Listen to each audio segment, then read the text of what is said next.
And we are live. Welcome back to Takes by Fans. We got a great show for you today. As always, we are live every single day at noon Eastern. If you want to watch live, head over to takesbyfans.com/watch. If you want to watch but not live, head over to our YouTube channel, Takes by Fans. We post all of our shows and clips of the show there on a daily basis. And if you just want to listen, we are on podcasting apps, Spotify, Apple Podcasts, Google Podcasts, iHeartRadio. So however you want to watch or listen, we've got you covered multiple ways.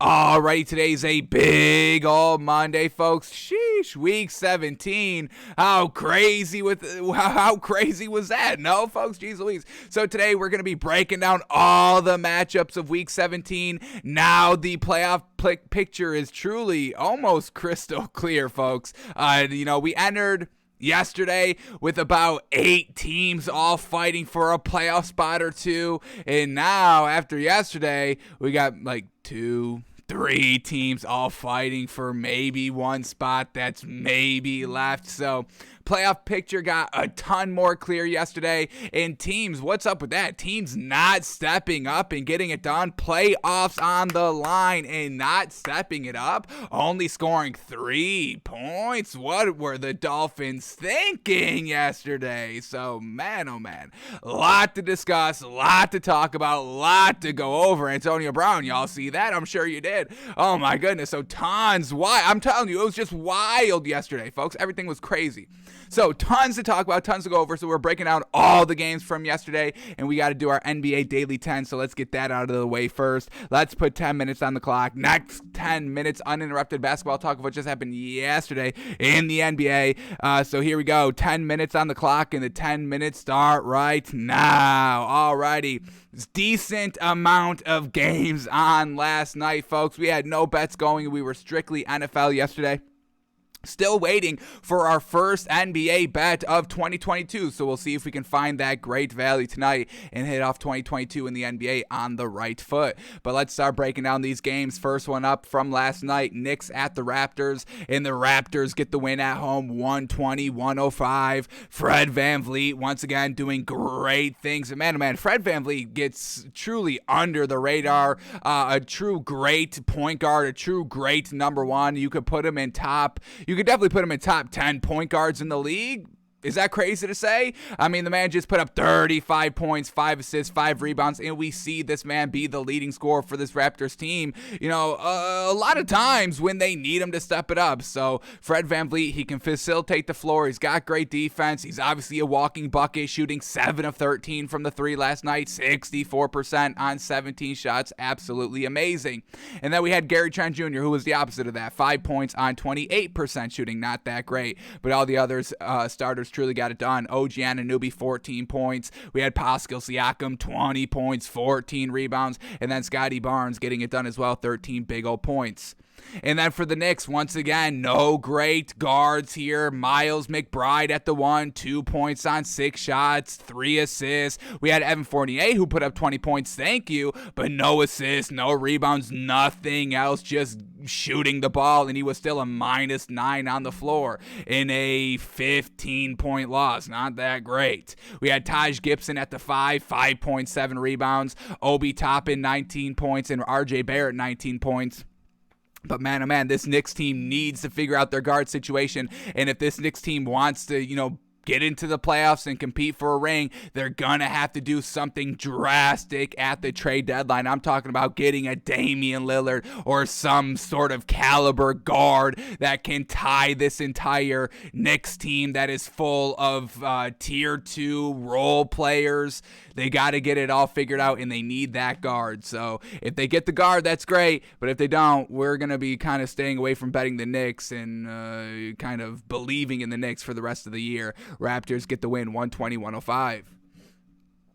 All right, then we get the Magic at the Celtics, and the Celtics get the win, 116-111. Once again, Jaylen Brown, a little bit out there by his lonesome. This game, Dennis Schroeder was available, so they had him, but still no Jaylen Brown or Jason Tatum out there. So Jaylen Brown got it done, 50 points, 50 piece. He was on his New England Patriots last night. 50 points, 11 rebounds, a +10 on the floor, absolutely fantastic. Dennis Schroeder, 21 points, 7 assists. assists. And then Marcus Smart, 17 points, 7 assists, 7 rebounds. So Jason Tatum plays well when he's just on the floor by himself without Jaylen Brown. And Jaylen Brown plays perfect by himself without Jason Tatum. And once again, they don't really mesh that well together when they're both on the floor with Marcus Smart. They don't really result into that many wins. So we'll see what the Celtics team does at the trade deadline. I know you'd get a lot out of Jaylen Brown for compensation. You'd get a ton out of Jason Tatum for compensation. But we'll see if the Celtics go down that route. But they got the win. Congratulations. But it was against the Magic. Nothing great. No Cole Anthony last night. But all the starters did pretty solid. Tim Frazier, 14 points, 3 assists, 5 rebounds. Gary Harris, 23 big ol' points. He did not lead the team in scoring. Terrence Ross led the team in scoring. He came off the bench. Still played starting minutes at 35 minutes. But he put up 33 points. Fantastic night. 4 of 8 from the 3 and 57% shooting on 19 shots. Holy moly.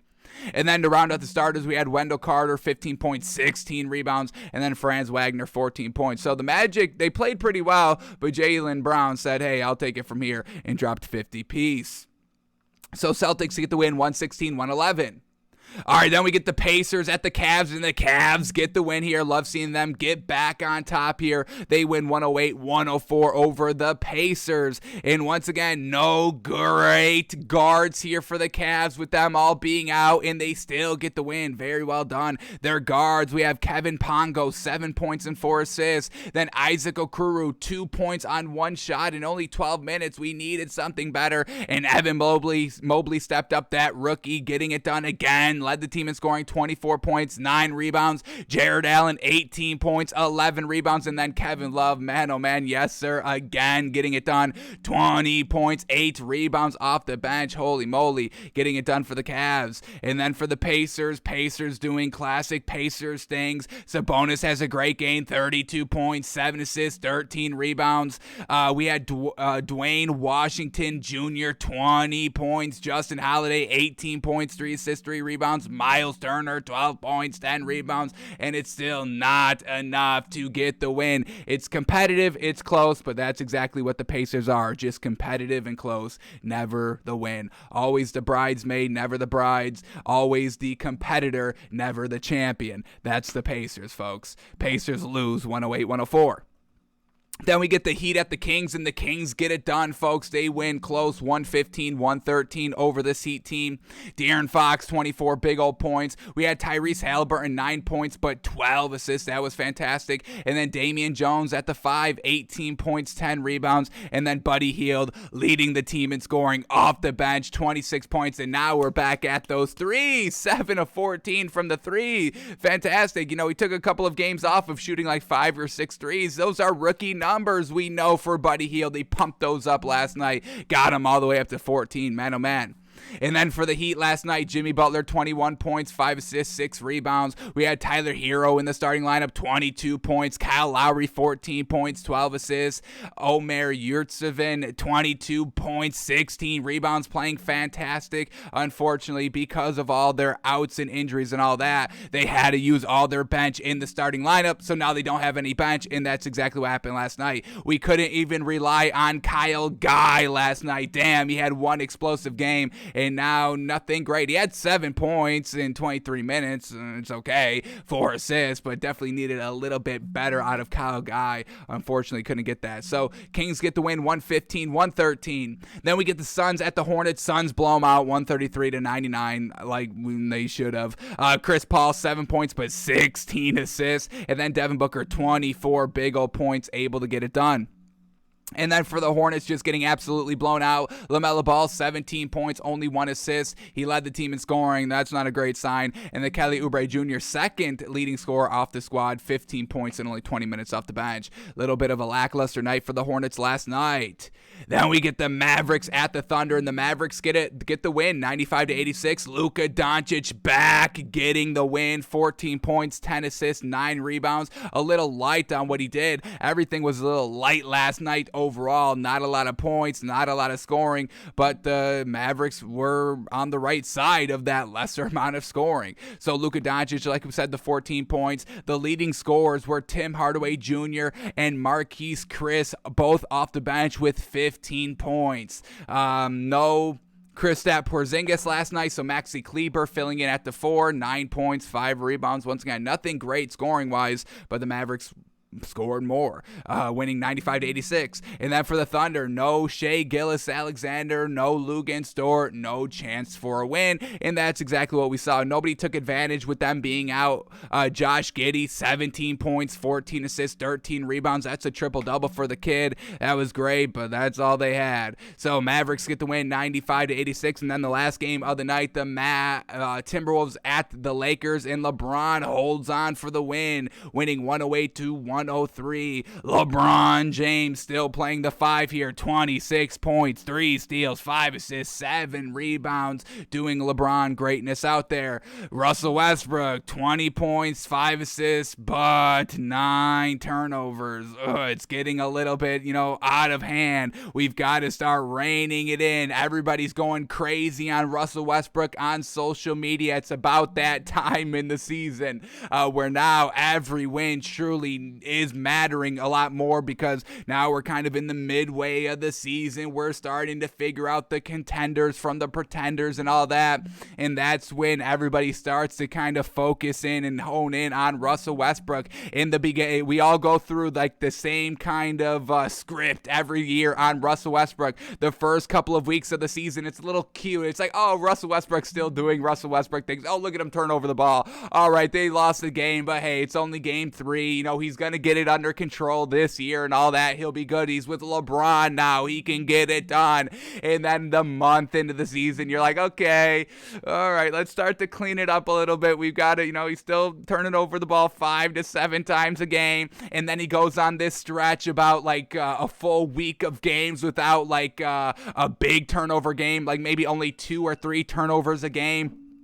And Russell Westbrook is like, hey, we're all like, all right, he's finally got it done. It finally changed. He finally looked himself in the mirror and took it under control and is now good. And everybody starts to root for Russell Westbrook. And then he starts to turn over the ball. We're in that kind of stage of Russell Westbrook that we're getting hyper turnovers and all that.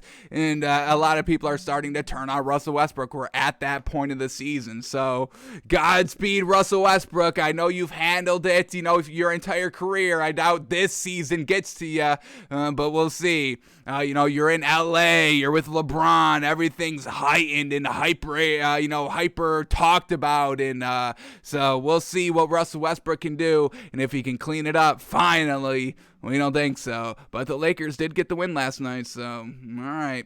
And then for the Timberwolves, Anthony Edwards out there last night, but the other big 3 weren't. But Anthony Edwards, 18 points, 7 rebounds, a solid night by him. We had Naz Reid, led the team in scoring at the 5, 23 big old points, 11 rebounds. And then Patrick Beverley, 12 points, 6 assists, 9 rebounds. Just not enough to get it done. So Lakers get the win, 108-103.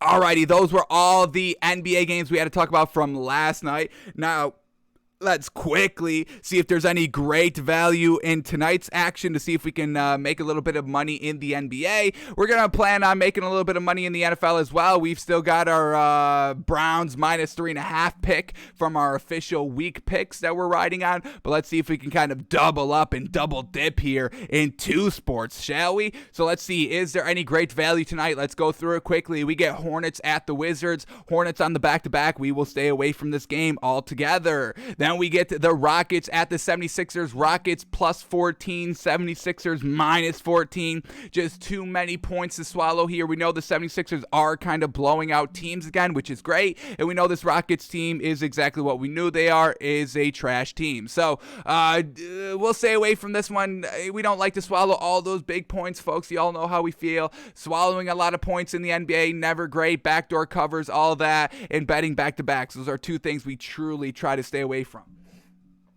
All right, then we get the Grizzlies at the Nets. Grizzlies plus 6.5, Nets minus 6.5. What is that? Ja Morant must be out for the Grizzlies. What's going on here? So we get Kyle Anderson out for the Grizzlies, Dylan Brooks out for the Grizzlies, Xavier Tillman out for the Grizzlies. And then for the Nets, just LaMarcus Aldridge is a game time decision. But we get the Grizzlies plus 6.5. They have just been absolutely on a tear previously. A 4-game winning streak, beating some great teams in it. They just beat the Suns or the Warriors. Who was the big team they just beat? The Suns a couple of nights ago, and they beat the Lakers on the following night, the following game and all that. So a nice 4-game winning streak here by this Grizzlies team, and we get 6.5. I think I love it, folks. They're competitive. They're beating the best teams in the league. We know this Nets team is good. Kevin Durant, Patty Mills, James Harden, all that, but John Morant and Steven Adams have been getting it done. And Steven Adams, they know the Nets don't have a big. LaMarcus Aldridge is a game-time decision, and if he does play, he plays 20 minutes in the starting lineup, and then their second big is Nicholas Claxton, who Steven Adams will be able to dominate. So give me the 6.5 here with the Grizzlies. I think that's tremendous value. I love that, folks. Holy moly, fantastic.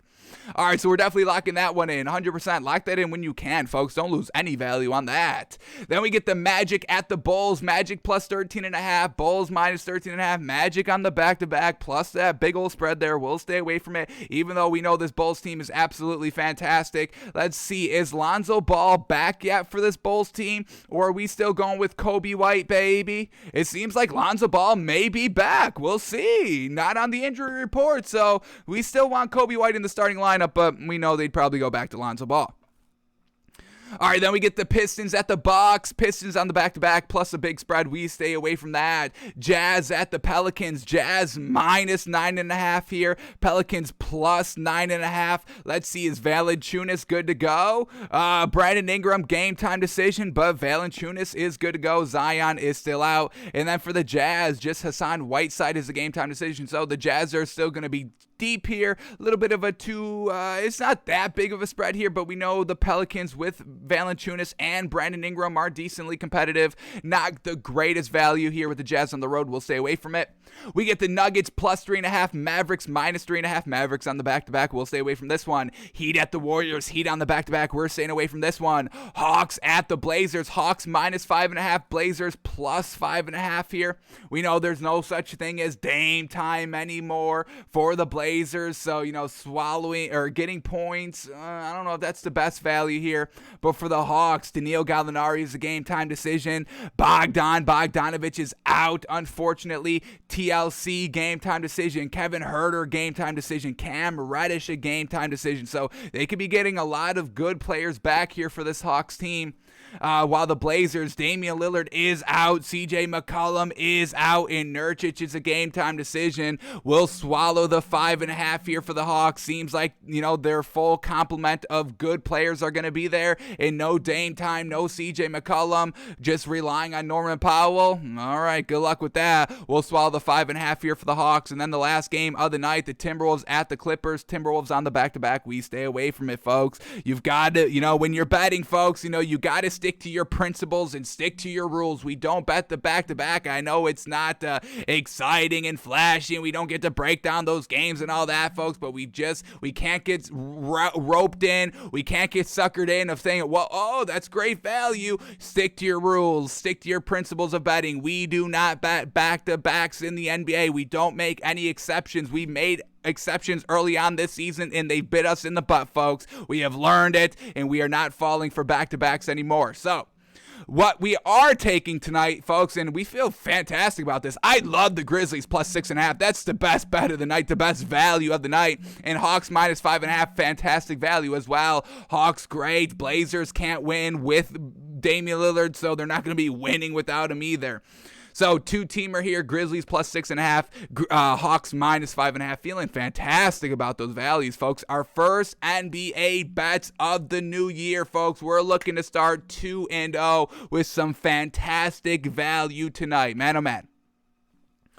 Alrighty, that is all the NBA we had to cover for today. So now let's head over and shift gears to the NFL and start breaking down all the playoff changing, playoff clinching performances that we saw yesterday in Week 17 in the NFL. Some teams rose to the occasion. Some teams floundered big, ginormous time. Some teams have made themselves Super Bowl contenders. Some some teams that we did classify as Super Bowl contenders truly let us down. So as we're going through these games, talking and breaking down these matchups that we just saw yesterday, we are going to be kind of reordering, retooling our contender-pretender list and shifting some teams throughout these 4 categories: Super Bowl contender, playoff pretender, trash, and then we do have an absolute dumpster category, but that was really just for the Panthers. I don't know if we're throwing another team in there this week. I doubt it, but we will be shifting and changing these teams in these different brackets of how we see them. So as we go through the matchups, we will talk all that through.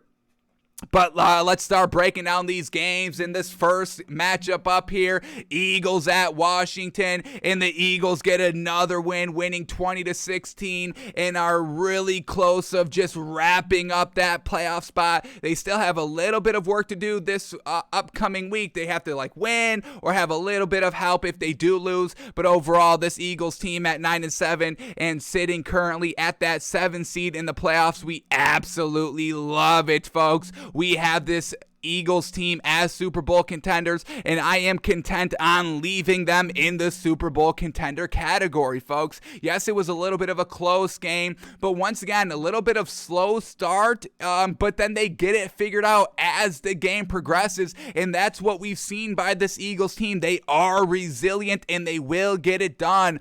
Their offense works. It is proven to work, folks. It can jump out of the gate quick and score at will, and then at other times it does take a little bit. It takes that first half of stalling a little bit, and then the second half they get it figured out like they did last week, and they did it this week as well. So Nick Sirianni keeps his team level-headed. Nobody's ever panicking. Those halftime adjustments are always immaculate, and they get the job done. So watch out for this Eagles team. I'm telling you, nobody wants to face this Eagles team in the playoffs, and if the NFL season ended today, folks, no more week 18, no more extended version of the season here. It would be Eagles at Rams for that first playoff spot, for that first wild card game.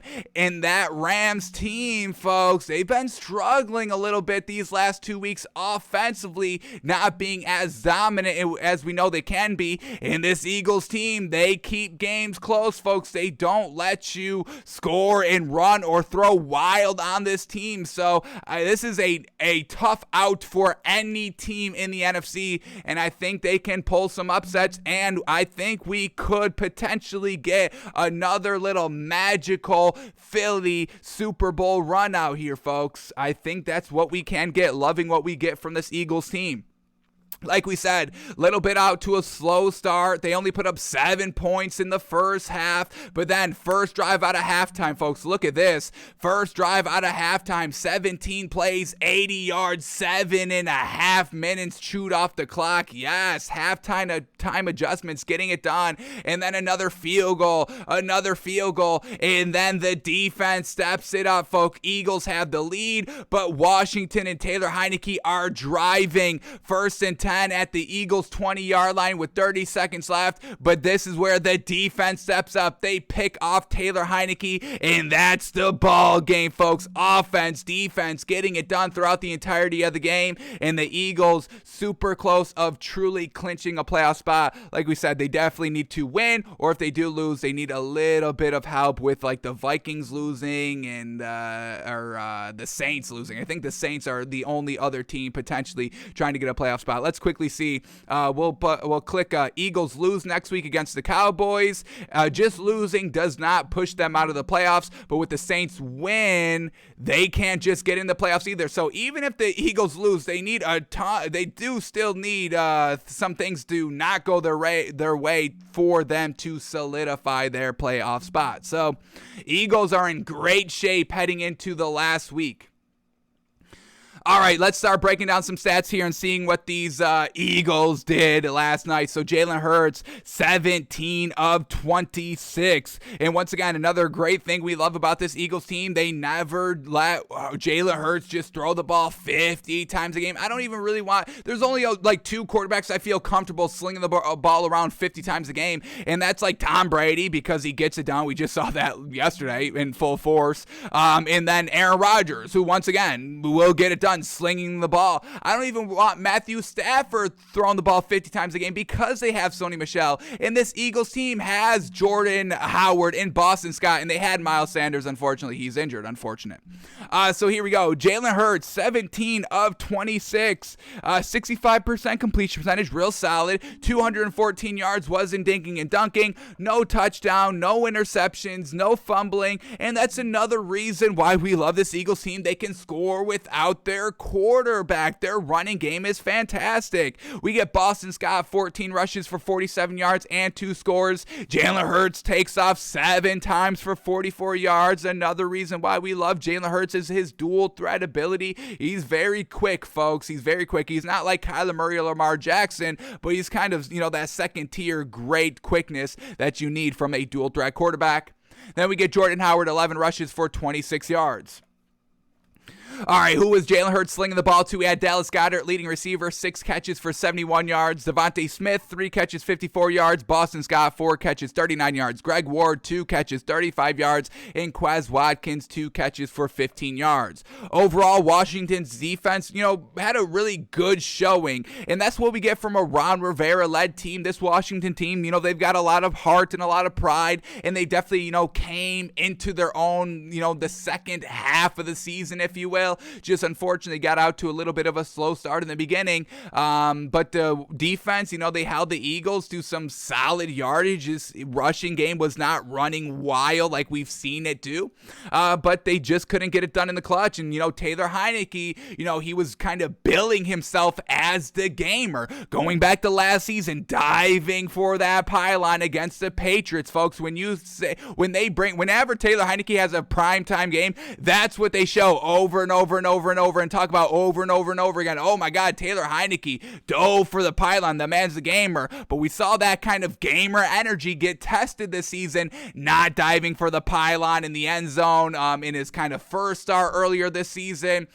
Just kind of not going balls to the wall, not going true gamer mode, and then throwing an interception with 30 seconds left, down 1 score at the 20-yard line. So Taylor Heinecke, a little exposed this season, and I definitely think of what we saw from Taylor Heinecke this season is that he's not, a franchise guy. You can't build around this man. You do kind of need to pick up another quarterback option in this offseason and go from there. So, unfortunate, Taylor Heinecke just didn't get those wins. Unfortunately, you kept some games close, so we'll give you credit for that, but we need to see you take the next step and start winning games now. You had really this season almost to yourself as the starter, unlike last season, and you didn't get it done. So if you do get another chance, another season as a starter next year, you've got to win games. So we'll see what they do with Taylor Heinecke in this offseason.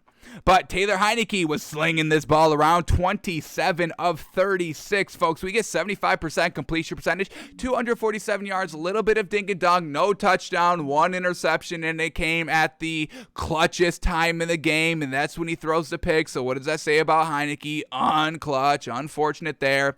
Didn't fumble, but still that 1 turnover, that's the game, that's the ball game. All right, who was Washington running with? We had Jarrett Patterson, 12 rushes for 57 yards and a touchdown. Taylor Heinecke took off twice for 14 yards, and Wendell Smallwood, 4 rushes for 12 yards.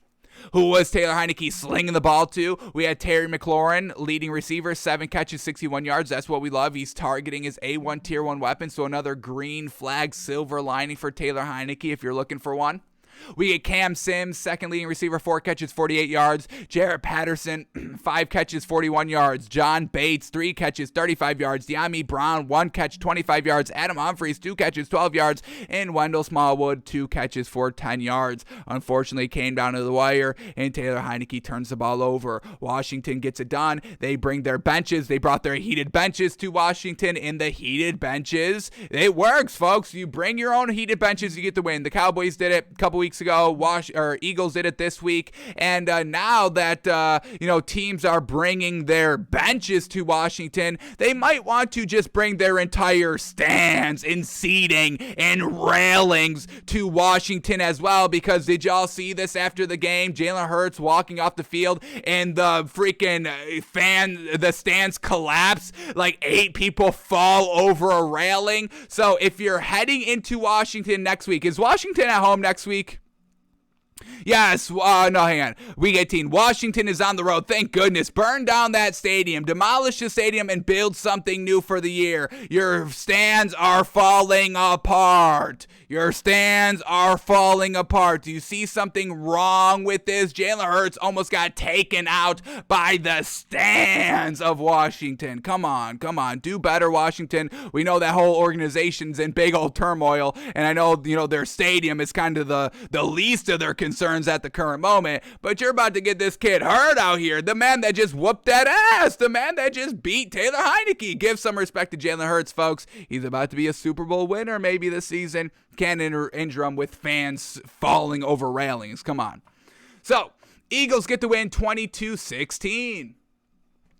Alrighty, next game up here is Rams at the Ravens, and the Rams, another close game. We saw the close game last week. We chalked it up to just classic Vikings, but then you face the Ravens this week, and you only win by 1 point, 20-19. But they were clutch in the end, going down for the game-winning touchdown with 4.5 minutes left, and with a minute left, he throws it. Matthew Stafford slings the ball to OBJ, and they get the game-winning touchdown, the go-ahead touchdown, I should say. And then the Ravens, with a minute left, need to do something just to get into field goal territory. But the Rams defense steps up big time. They force a fumble, and that's game time. The Ravens weren't able to really move the ball. They started at their own 25-yard line, and they ended at their own 25-yard line on 9 plays. So nothing, really well done by the Rams defense, which we know is great.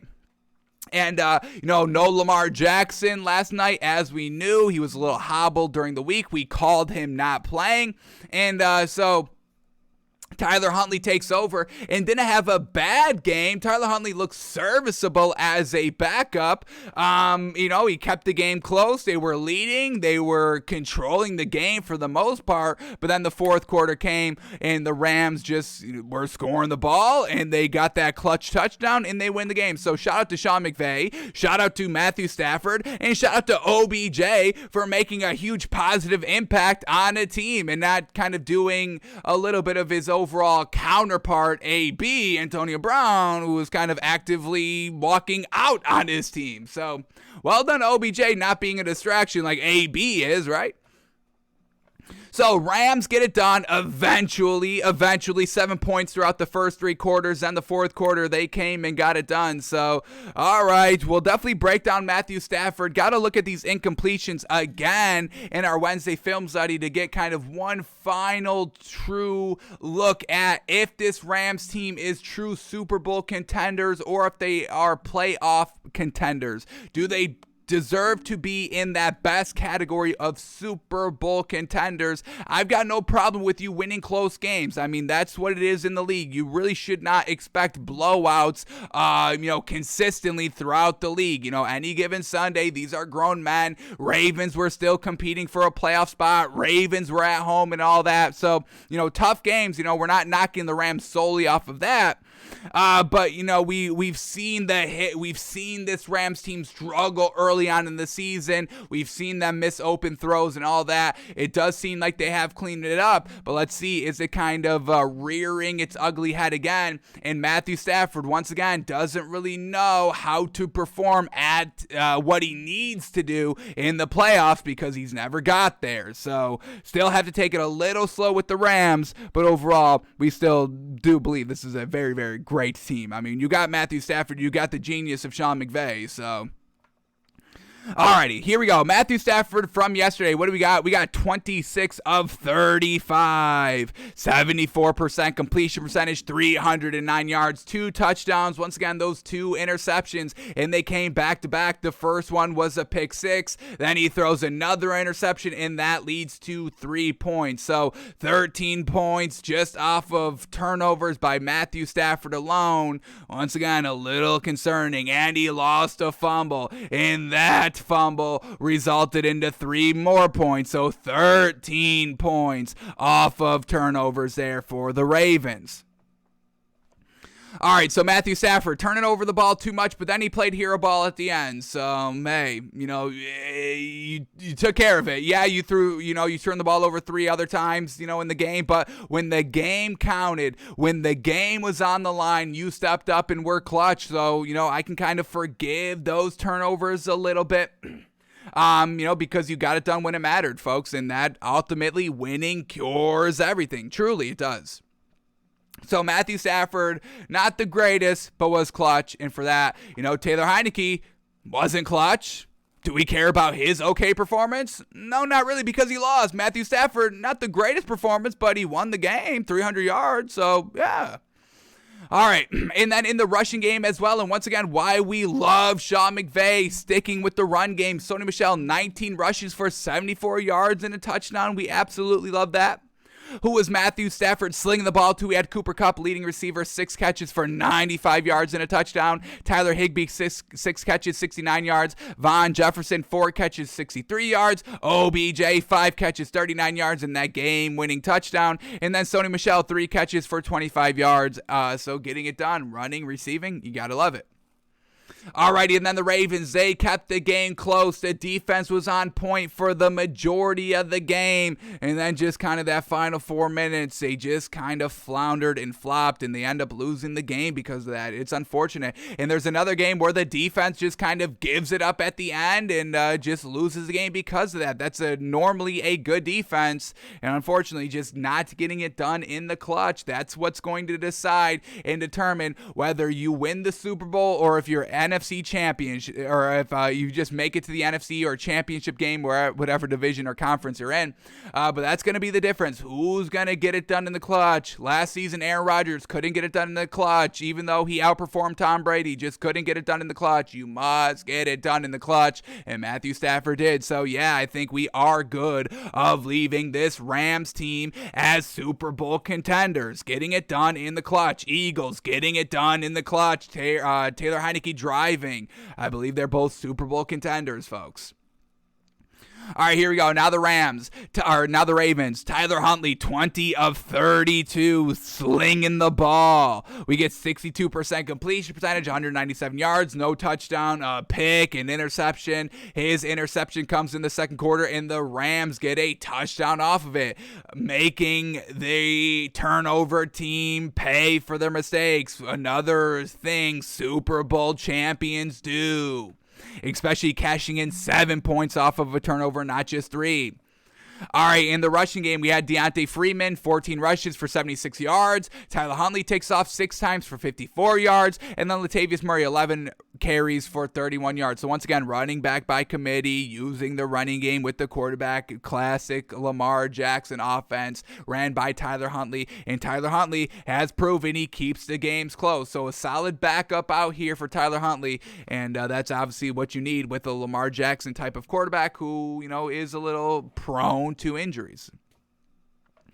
And then who is Tyler Huntley slinging the ball to? No surprise. Mark Andrews, leading receiver, 6 catches, 89 yards. Rashad Bateman, 7 catches, 58 yards. Marquise Brown, 3 catches, 28 yards. Devin Duvernay, 2 catches for 19 yards. So once again, what makes Lamar Jackson special? Because we kind of see Tyler Huntley giving us, Lamar Jackson-esque performances, but it does seem like Lamar Jackson does have that clutch gene. Would Lamar Jackson have been able to take the last 57 seconds starting at your own 25-yard line and move them into field goal range? Because Tyler Huntley couldn't. And we know Tyler Huntley just loses these kind of close games. So maybe Lamar Jackson is the clutch great quarterback here, where Tyler Huntley is just a nice serviceable backup option. That's kind of seeming what it's looking like here. But the Rams get the win 20-19, and the Rams, folks, second seed in the NFC heading into the final week of the season.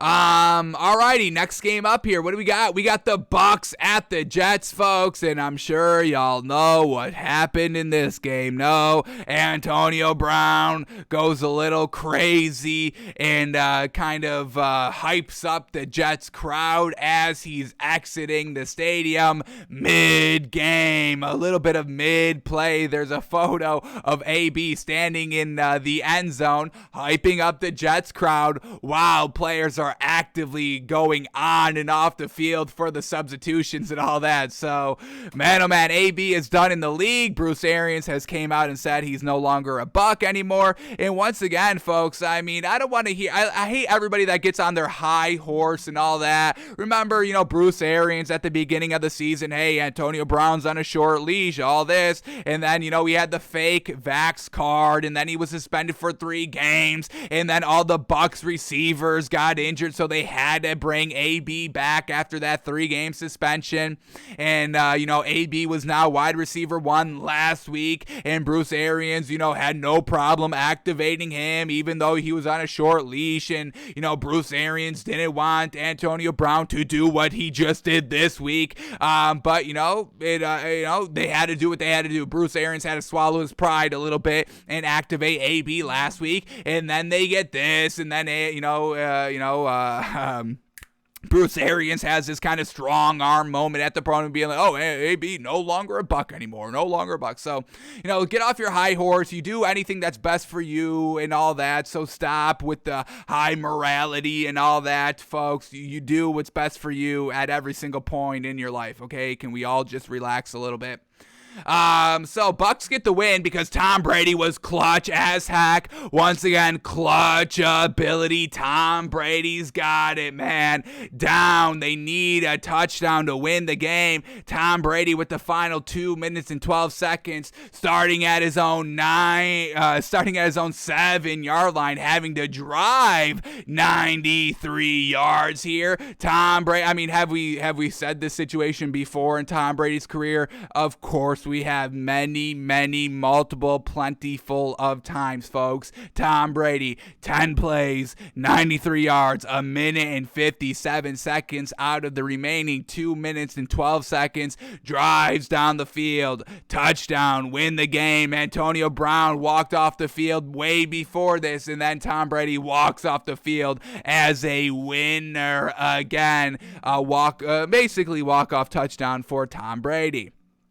So, Bucks struggling a little bit early on in this game. The Jets were winning, scoring really consistently, decently. Look at this, folks. First 2 drives, touchdown for the Jets. And we are seeing some nice glimpses here of this Jets team being real solid. So, potentially, this Jets team could be really good next year. I don't know about full-on playoff contenders at the current moment, but we get great job scoring on the first drives of the game, usually with touchdowns, so they're scheming. We know the first 10-15 plays are scripted in every game, so that's great scripting by the Jets. They're now scoring in the second half of games, which, was a little bit of a struggle for them, so they're getting those halftime adjustments down. They're being competitive. Robert Saleh's looking decent as a head coach. Zach Wilson is showing some glimpses of good quarterback play, and we get the emergence of this wide receiver who's finally making his way,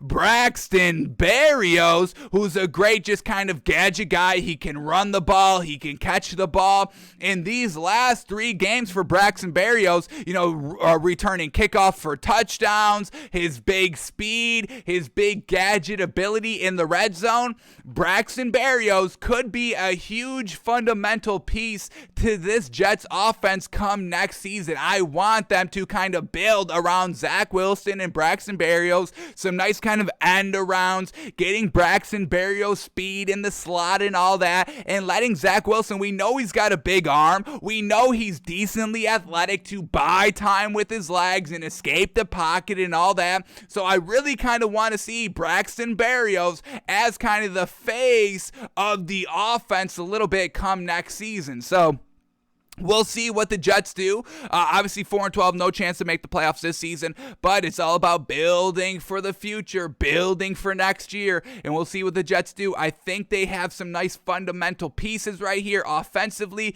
and if they build upon that, they can win a couple more games next season, maybe compete for that last wild card spot, but overall be competitive throughout the majority of the season next year. So watch out for this Jets team, and I want to see Braxton Barrios featured, folks. Let's start here with the Jets since we've just talked about them. So here we go. Zach Wilson definitely needs to clean up the accuracy and all that, but we know he loves to sling the ball.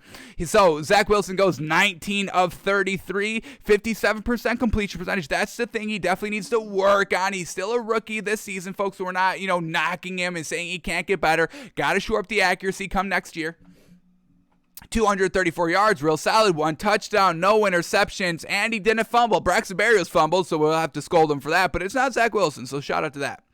Rushing game was pretty solid. Michael Carter, 3 rushes for 54 yards. Austin Walter, 14 rushes for 49 yards. Ty Johnson, 5 rushes for 35 yards and a touchdown. Braxton Barrios, 2 rushes for 12 yards and a touchdown. So once again, the misdirection, using your speed and getting them, the ball quickly off the edge and all that. So once again, this Jets offense, folks, let's keep this in mind. This is going to be an interesting offseason for the Jets, and we'll keep our eye on it, and we'll update you obviously as we do. All right, and then who was Zach Wilson slinging the ball to? We had Braxton Barrios, leading receiver, 8 catches for 65 yards and a touchdown. Ty Johnson, 3 catches, 47 yards. Kenny Yeboah, 2 catches, 36 yards. Keelan Cole, 2 catches, 35 yards. Daniel Brown, 2 catches, 29 yards. And Jeff Smith, 1 catch for 13 yards. And once again, Corey Davis, folks, injured, for the rest of the season, unfortunate. But you get Corey Davis, your A1, Tier 1 wide receiver, your deep threat receiver next season. And then you get your Braxton Barrios, a little bit of a gadget, slot guy who's great in open space, who can win right off the line of scrimmage, slant plays and all that. This could be a really solid offense for the Jets. If you're struggling, Robert Saleh, call me up. I'll be the offensive coordinator. I've got visions. I've got some visions for this Jets team. You got to hear me out. So Jets lose, but overall, building for the future, we can see it. All right, and then Tom Brady, folks. Didn't we just say early on in the show, Tom Brady, Aaron Rodgers, the only quarterback I want kind of throwing the ball, slinging the ball 45, 50 plus times a game because they get it done? Well, who just slung the ball 50 times a game and got it done? Tom Brady, okay? You got to be the GOAT, or kind of, talked about in GOAT discussions if you want to throw the ball 45 times a game, okay? And get away with it on Takes by Fans. Okay, so here we go. Tom Brady slings the ball 34 out of 50 times. Sheesh, 68%. Once again, GOAT shit. Slinging the ball 50 times, 68% completion percentage. That is absolutely fantastic. Love it. 3 touchdowns, only 1 interception. The 1 interception came in the second quarter, and the Jets only scored 3 points out of it. Okay. We had no fumbles by the Bucs, so just that 1 lone turnover.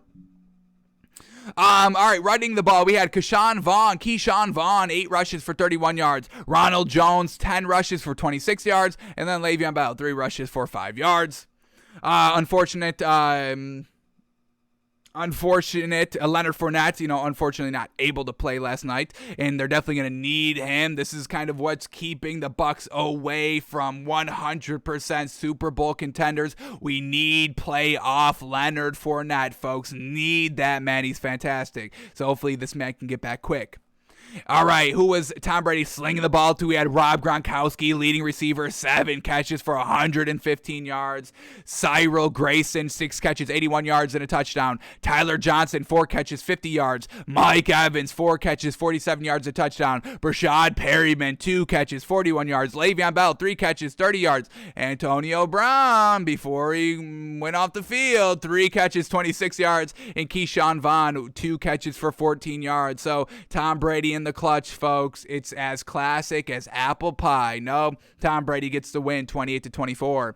And then, a lot of speculation on what drove Antonio Brown to do his thing that he did, walking off the field, quitting in the middle of a game. Well, obviously the initial speculation was that Antonio Brown was doing it because of the incentives. If he was it was like 50 yards away from getting 300,000, a touchdown away from getting another 300,000, and a couple of catches, like 7 more catches for $300,000. So he could have made like another mil if he got 50 yards, 7 catches, and like 1 more touchdown. And he had this game and next game to do it. But the initial speculation was Antonio Brown. That Bruce Arians was actively not setting Antonio Brown out there so they didn't have to pay him that kind of extra million. And that just didn't make that much sense because you have 2 games left. You're in the middle of a game. This was like he did this in like the second quarter, so you still had the entirety of the game. The Bucs were down. They weren't up like 40 points where they're just running the ball. They're still going to throw the ball because they're down. Tom Brady was slinging the ball to the very last play, so your opportunity was still out there. So that never made any sense. But now we're kind of getting the official narrative at this point from Ian Rappaport. He says Bucs coaches told Antonio Brown to leave after he told staff he was too hurt to re-enter Sunday's game. So Antonio Brown said, hey, I'm too hurt. They told him to leave, and he left. That's all kind of what we've got so far. That's all, as confirmed as we can get at this point because it is coming from Ian Rappaport, who is a trusted source in the media. So that's what they're going with. It's not the incentives. That doesn't really make any sense. But with Antonio Brown, does anything make any sense? But alrighty. So Bucs get the win, 28-24. Antonio Brown no longer with the Bucs. Alrighty, this game. Let's talk about this game, shall we? The game I don't want to talk about. The game that we gave luck to on the show. Do you know how much a slot on this show goes for, folks? A segment is a couple of K. Hanging the flag is a couple of K. And every canvas for every show is a couple of K. And this Dolphins team had me wear the Dolphins hat and put up the Dolphins canvas, and they had me take down King Henry. They made me take down our favorite canvas of the greatest running back of all time to do this, to put up 3 points, to get absolutely blown out in a meaningful game. You had the playoffs coming into this game, and because of your 3 points, their playoff spot went into vanish. It went up into smoke, folks. So they had me do all this for 3 lousy, garbage, unentertaining, uncompetitive points? What are we doing? What the hell are we doing out here? Damn. So Dolphins get absolutely obliterated by the Titans, 34-3. A little bit more of an accurate score is like 24-3. Little bit of a run-up of the score by the Titans at the end of the game, which I've got no problem with. I don't find that as disrespect. Running up the score, run up the score. Score as many points as you can. I don't give a damn about that. But just for overall context, optics compared to context and all that, folks, it was a little bit more around 24-3, which is still bad. I'm not making excuses. I'm just putting it into optics, folks. So these last 10 points here, the field goal and the touchdown. Fourth quarter, Dolphins were down big bad, as we know, and they kept going for it because they had to. They had nothing to lose. They throw an interception. Titans, easy field territory for their touchdown, starting at their own 42-yard line. Field goal starting at Dolphins' 44-yard line. Last touchdown starting at the Dolphins' 38-yard line. So a little bit more of an accurate score of the overall game was about 24-3. But man, oh man, what is going on with this Dolphins offense? Man, the play callers, what are we doing? It's like Tua had his best throw of the game, the big bomb, the big like 45-yard strike down the field, and then the very next play, after Tua's best pass of the entire game, the very next play, they go a trick play that loses yards, 45-yard, to Jalen Waddle deep, all arms, slinging the ball, fantastic. And then the next play, it's a direct snap to Myles Gaskin. Tua ends up with the ball somehow, and it's a 2-yard sack. He ends up fumbling the ball. Luckily, the Dolphins got back on top of it. But now, off that big electric play that had all the momentum swing to the Dolphins, and I believe it was at 17-3 at this moment. 17-3, so 17-3 at kind of the start of the fourth quarter, so still had their way to go to try and get back into this game. But I mean, you just had it. You just had that momentum. You were searching all game for it. Came in the fourth quarter, but then you run the trick play. It didn't make any sense. You took all that kind of momentum away from Tua. It seems like that's what this Dolphins team does a lot, and that's why I think Tua gets a bad shake in the media. It's because one great play, they go with Tua, and then they don't build off of that momentum. They go trick play. They have direct snap to not Tua. Why are you taking that momentum out of Tua's hands? I just don't get it. And then the drive stalls after that because, of course, it is. Now you're 2nd and 12 behind the sticks. You don't throw the ball that deep. We saw it all game. I don't think it's Tua not going deep. I think it's the offensive coordinator actively not scheming the routes deep for Tua. So I don't know, man. We're going to go into this offseason. Obviously, this game hurts Tua in the national media. This was one of his worst games. I would say this is probably his worst game overall. We usually say he has like one boneheaded play every game, but I counted like 3 boneheaded plays in this game and just not getting it done on the crucial third downs and all that. I'm not putting it all on Tua, but this was his worst game of the year. So, the Tua haters and, everybody that clowns Tua on the daily are running with this game. Okay, we'll let y'all do that. Y'all love doing that. We'll let y'all do it. If y'all love doing it, we'll let y'all do it. But it's going to be an interesting offseason on the Tua talk. Expect a lot of hate on Tua because, this is one of his last performances, his last meaningful performances, and he put up 3 points. Truly not great. So here we go, folks. Let's start breaking down the Tua stats here. Tua goes 18 of 38. 47. Oof, man, that's a low number. I didn't know low numbers got that low. Like 47% completion percentage, 205 yards, not terrible. No touchdown, 1 pick. He fumbled 3 times, lost 1. So here we go. First turnover by Tua. He fumbles. It leads to only 3 points for the Titans. Still, big old 3 points. It's now 10-0 for the Titans off that fumble. Then the interception by Tua came on their last drive of the game. It counts, 7 garbage time points. Once again, optically, that's kind of why we're saying it was more 24-3 overall.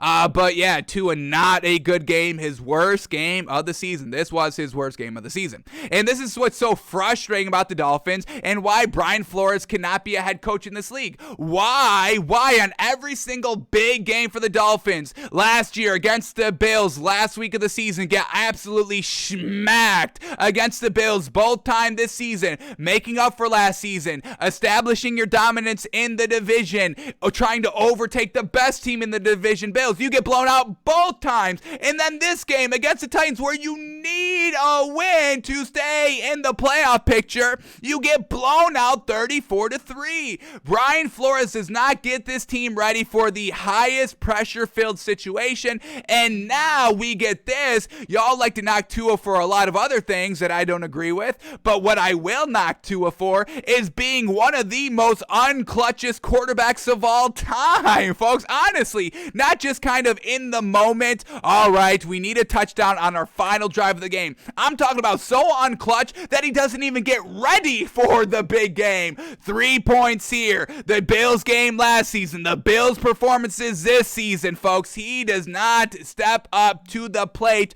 when it needs to be stepped up. Yes, he was really good during that 7-game win streak, but I mean, you've got to keep it going. This was the biggest game now, and he can't step it up. So, not even can't step it up, can't even be competitive really in it. So, that's the biggest knock I have on Tua heading into next season, but it's a little bit more of Tua and Brian Flores and just overall this entirety of the Dolphins organization coming out flat in the biggest games of the year consistently. Something's got to change. Something's got to change. I mean, we see Joe Burrow lighting it up these last 2 weeks. I thought it was a trap bet this week. I thought the Bengals +5 was a trap bet this week. Boy, were we wrong. Joe Burrow is the clutchest quarterback that there is in NFL history. I'll say that. Man, oh man, that man is... Woo! Joe Burrow, Joey B, damn. I can't wait to talk about that game because, oh my goodness. Oh my goodness. But let's finish up here with the Dolphins and the Titans. Here we go. Tua, bad game. Worst game of his career. I'll say that. Worst game of his career.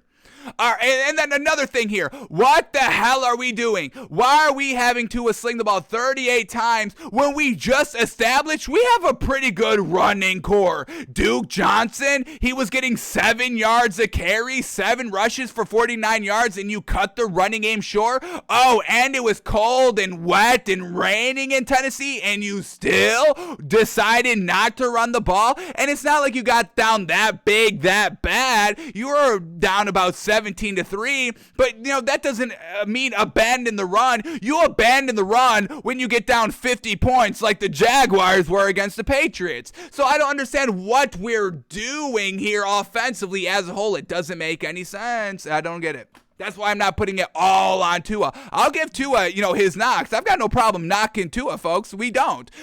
We've got no problem doing so.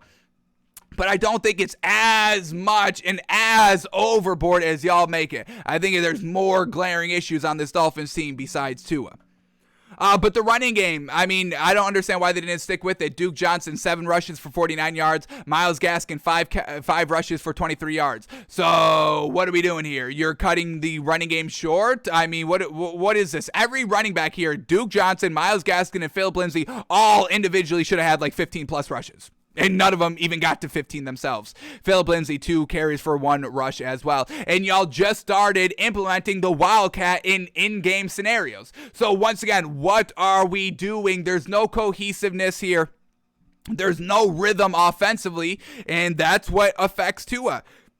He doesn't get all those deep ball opportunities throughout the course of a game. So when he does get one, I think Tua is kind of compelled to force the ball. And that's where we get a couple of, optically bad throws by Tua. So it's going to be an interesting offseason, folks. We'll try to get to the bottom of it. We'll watch film. We'll dissect and all that. We've got a long offseason, and we'll get down to the bottom of Tua and all the other narratives around every player of every team this offseason, folks. So the work is not done just because the season is almost over, folks.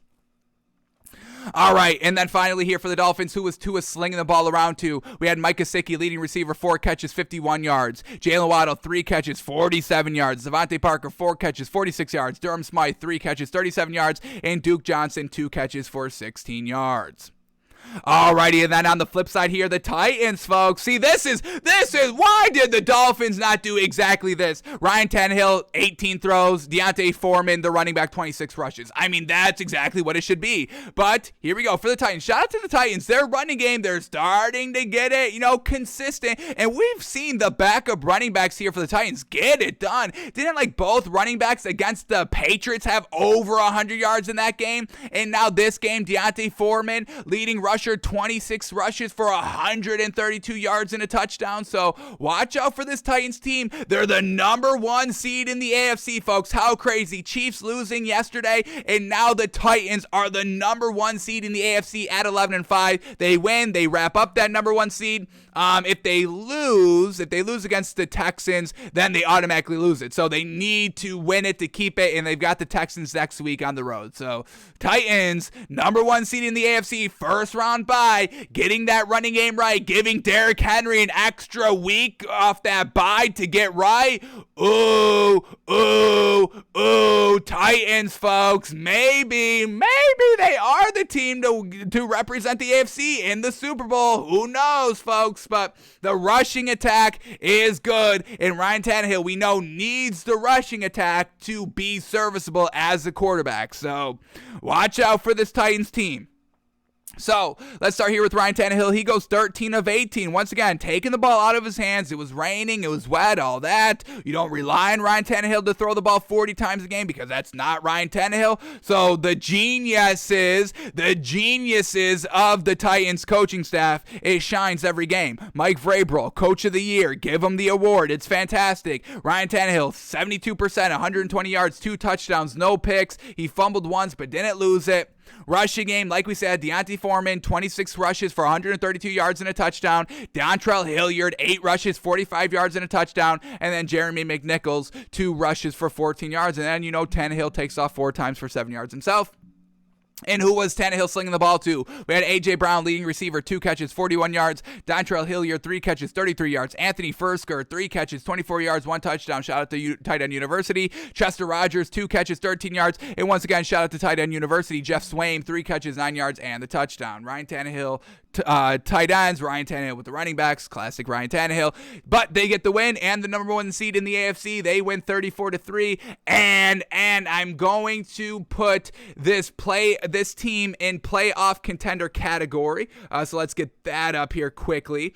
Titans, I just can't rely on Tannehill by himself to get it done. So I really can't put the Titans in Super Bowl contender, but they're right up there at the top of the crop in the playoff contender. We haven't seen Ryan Tannehill get it done in the playoffs ever in his career. So by himself, we know that's not him. That's not his game.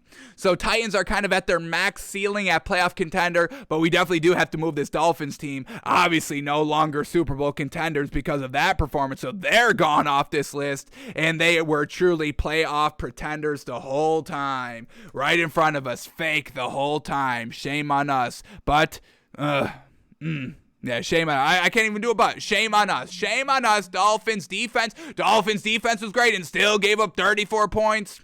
Truly pretenders all along. Dolphins end the year in playoff pretender category. How unfortunate. All right, so Titans get the win 34-3.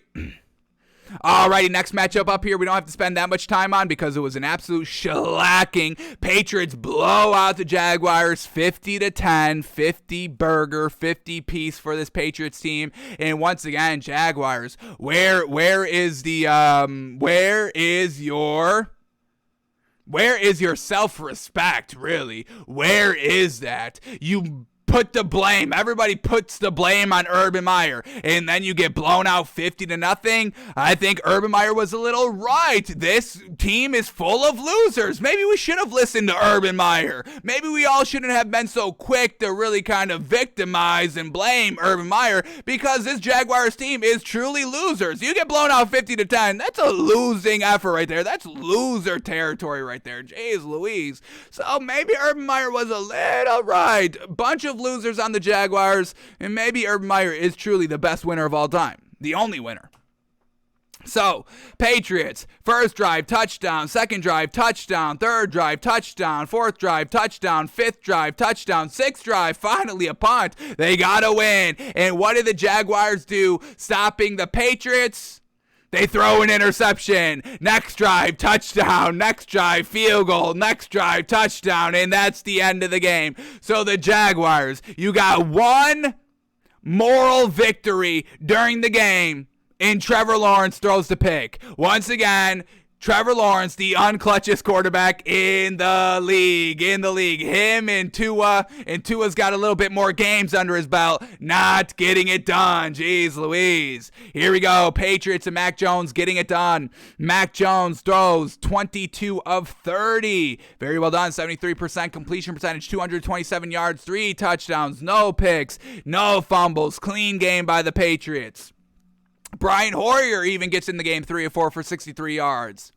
All right, who was, let's talk about the rushing effort. We got Ramondre Stevenson back in action, folks. And that's kind of why we said the Patriots lost last week, was because they didn't have Ramondre Stevenson. Ramondre Stevenson back, they win the game. Correlation or causation, folks? I'm talking causation, baby. Ramondre Stevenson, 19 rushes for 107 yards and 2 tugs. Yes! Oh! And we get to watch Ramondre Stevenson in the playoffs, baby. Patriots wrapped up a playoff spot. Love it. Damian Harris, 19 rushes for 35 yards, 2 touchdowns as well. Kendrick Bourne, 2 rushes, 17 yards. And Mac and Cheese taking off twice himself for 12 yards. And then who was Mac Jones slinging the ball to? We had Kendrick Bourne, leading receiver, 5 catches, 76 yards. Jacoby Myers, 8 catches, 73 yards, a touchdown. Kristen Wilkerson, 4 catches, 42 yards, 2 touchdowns. Hunter Henry, 3 catches, 37 yards, no touchdowns. Hunter Henry, no touchdowns, and they still put up 50 points. True losers of Jacksonville. That screams loser. Hunter Henry is their only red zone option they love going to. No touchdown, no contribution of 50 points. Damn, true losers over there by the Jaguars, and I think we're a little bit siding with Urban Meyer now. How crazy of us to say that, no? I think that's what we're saying. Brandon Bolden, 2 catches, 21 yards, and Jonnu Smith, 1 catch for 20 yards. All right, what was Trevor Lawrence trying to do yesterday in this game? Here we go. The man slung the ball 17 of 27. Is that good? Is this good? 62%. Not great. 193 yards, 1 touchdown, 3 interceptions. Sheesh. Not good. Here we go. First interception comes in the second quarter. Touchdown by the Patriots. Second interception came on the very next drive. So back-to-back interceptions by Trevor Lawrence. Once again, trash. Touchdown by the Patriots. In the third interception, touchdown by the Patriots. Billy B in the offense, scoring 3 touchdowns on 3 turnovers. Aaron Rodgers, take some notes, because you've got the NFC almost wrapped up there. I think you did wrap it up yesterday. So the NFC goes through Green Bay like it did last year. Tom Brady, 3 interceptions, and you still can't win. Patriots can. So this Patriots team, can we put this, do we have this team somewhere? All right, Patriots, we don't have them in any category yet.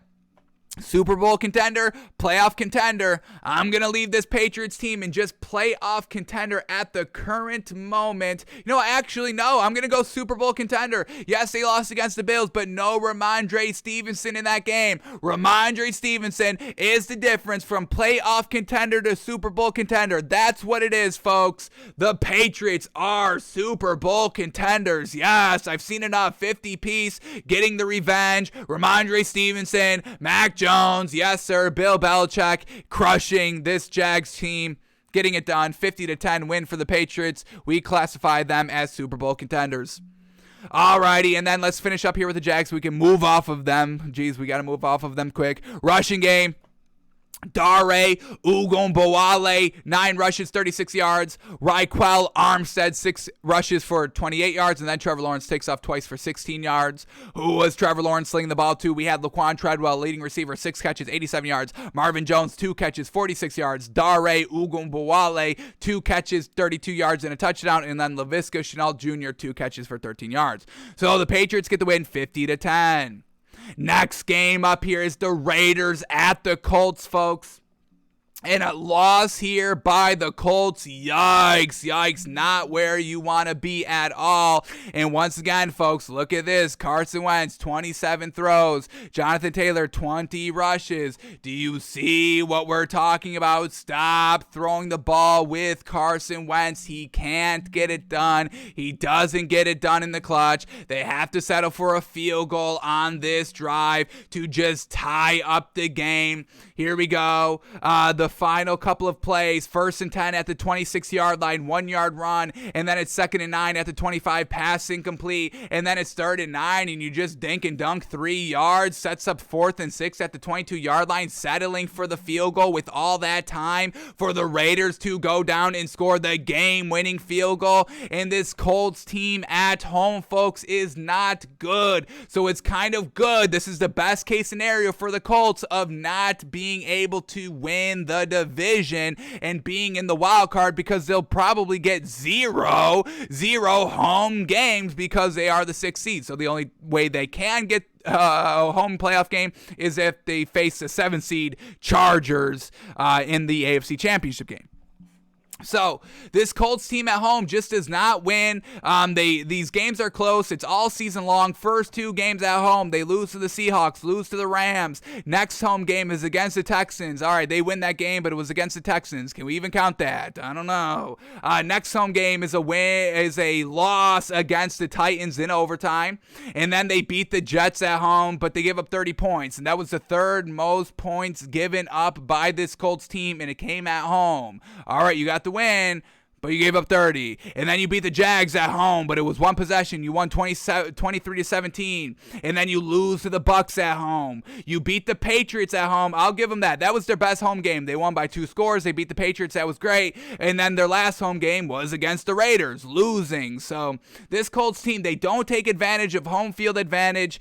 Carson Wentz is not the guy to get it done himself in the biggest spots. This Colts team is truly strictly a running and defensive team, but the defense let them down. They let the Raiders drive an 11-play 60 yards in 2 minutes to have the go-ahead walk-off game-winning field goal. So when the Colts needed their defense to step it up and win it for them, they couldn't get it done. When Carson Wentz needed to step it up to truly put it at a 7-point game so the Raiders couldn't just get into field goal position and win the game, he couldn't get it done. So Colts, I'm gonna move them out of Super Bowl contender category. A real bad loss. You needed that to kind of wrap up your playoff spot there in the AFC, and now potentially, I think they could potentially, maybe not then. If they lose against the Jags, they kind of stay in because the Chargers do face the Raiders, and both of those are kind of fighting for that final playoff spot. So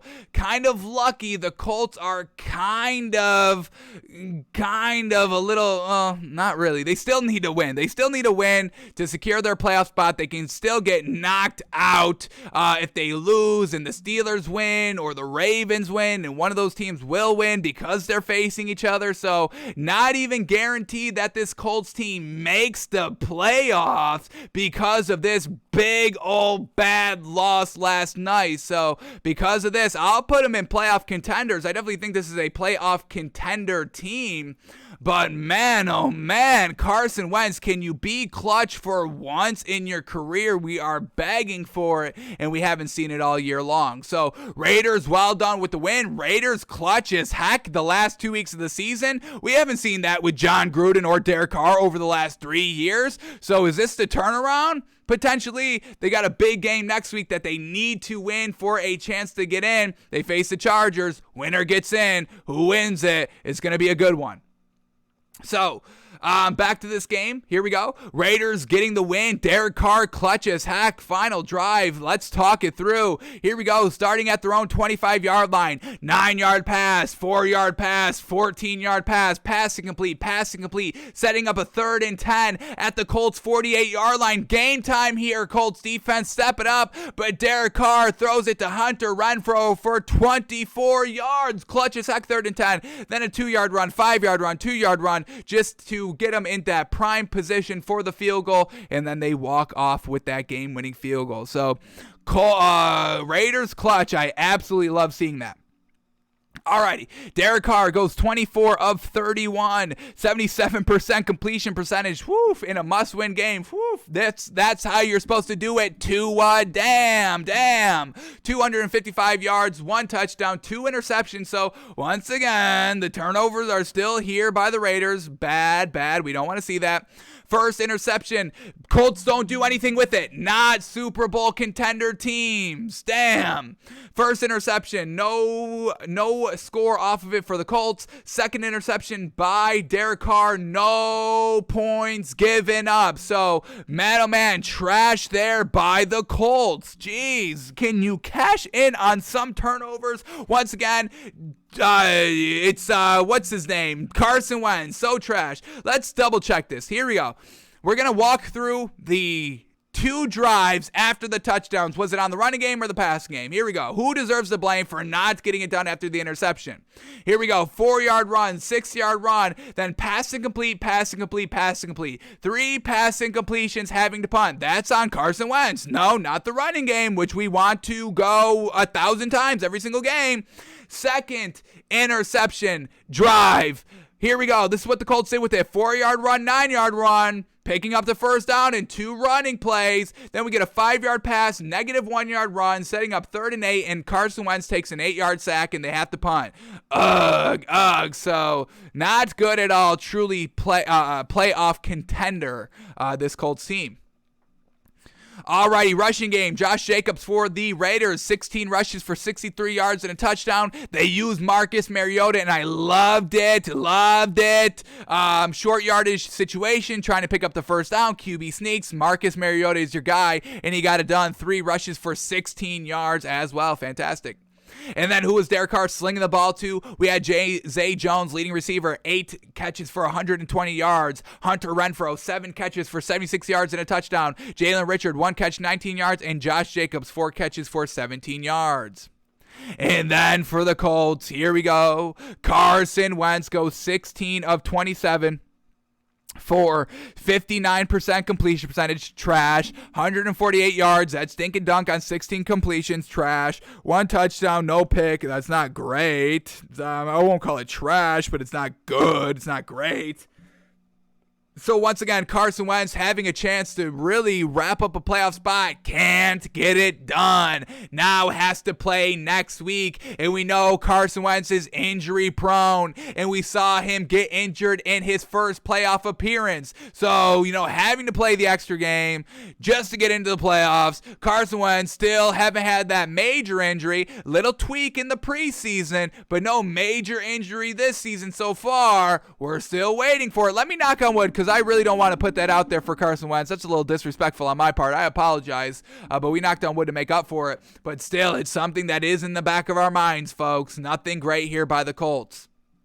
Rushing attack. Jonathan Taylor was getting it done, and then they just stopped. 20 rushes, 108 yards, a touchdown, 5.5 yards a carry. What more do you want? Barely running. Nyheim Hines, 2 rushes for 4 yards. Where is his production? Once again, this running back by committee was so good and deep. Marlon Mack, Nyheim Hines, Jonathan Taylor. But now they just want to rock with Jonathan Taylor, and I get it. He's fantastic, but you still have other great runners, and the goal is to get the ball out of Carson Wentz's hands. You've got fresh legs with Nyheim Hines. He can get it done. Please get it done. They're not getting it done. Frank Reich, we're disappointed. We told you this Colts team would only go as far as Frank Reich is disciplined of not letting Carson Wentz sling the ball like he did last night, and they lose. Unfortunate.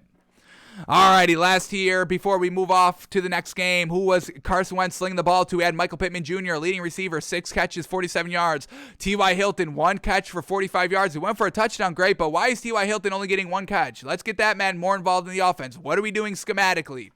Mo Alley-Cox, 3 catches, 28 yards, and Nyheim Hines, 4 catches for 14 yards. So Colts lose. Their defense can't be clutch. Raiders are clutch. Last game of the year, last game of the season, Week 18, playoffs on the line. We'll see how clutch this Raiders team is. Mike